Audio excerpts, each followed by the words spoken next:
The COMELEC expects this year's elections to surpass turnout from 2016. But let's see how specific provinces fared. For that, we bring in Carlo Pamintuan. Carlo. Thank you, Robbie. A bigger voter turnout was seen in the 2022 elections, and COMELEC is anticipating indeed that the voter turnout to surpass the 2016 polls. We know that the big numbers have already come in, but just how big the turnout was compared to 2016, let us take a look at the data. So we can see right now that there are already 98.07% of the votes have already been transmitted, with 105,705 of the 107,785 precincts already taken into consideration. As you can see, it's mostly green, so that means there are more than 90% have already been transmitted from all of the places that are green on the screens right now. So there are only a few places that are turning out blue. This is for the overseas voting. And as we can see, if we click this one, Sulu is at 89%. So it's just 1% away from finishing and from turning green.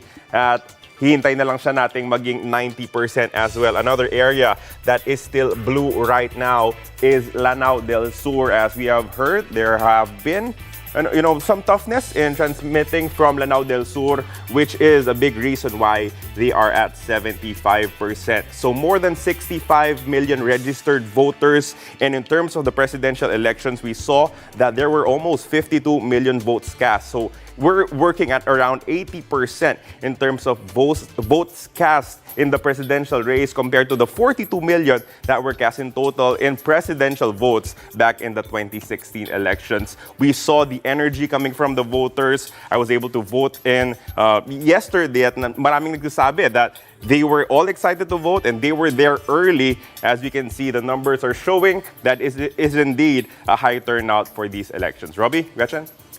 Maraming salamat. Carlo, just a quick question.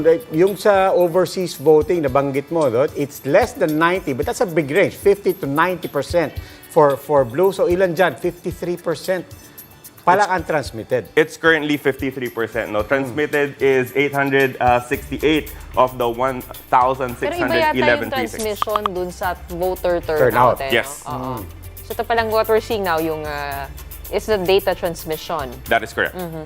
Do we have data on voter turnout when it comes to the overseas absentee voting? At least in the absentee voting, we can actually check. Kasi, di ba, parang lalong-lalo na Pilipinas, di ba? Ito lang naman yung mga kababayan natin, and therefore, by extension and by definition, our voters, talaga nagkalat sa buong mundo. Actually, ang report ko dyan nung isang araw, we haven't reached 50% since 2007, I believe. Yung sa overseas absentee voting, talagang medyo mababa. Nung 2019, because it's just midterm elections, parang nasa 17% lang. Pero ngayon, yun ang gusto ko malaman, kung nagbago ba, given the stakes are high. Carlo, can we actually parse through the votes from overseas? Here are the data from the votes that came from overseas, at least in the presidential elections. So you can see that Marcos received 21,055 votes. This is specifically from the Americas. No? Leni Robredo second with 14,000.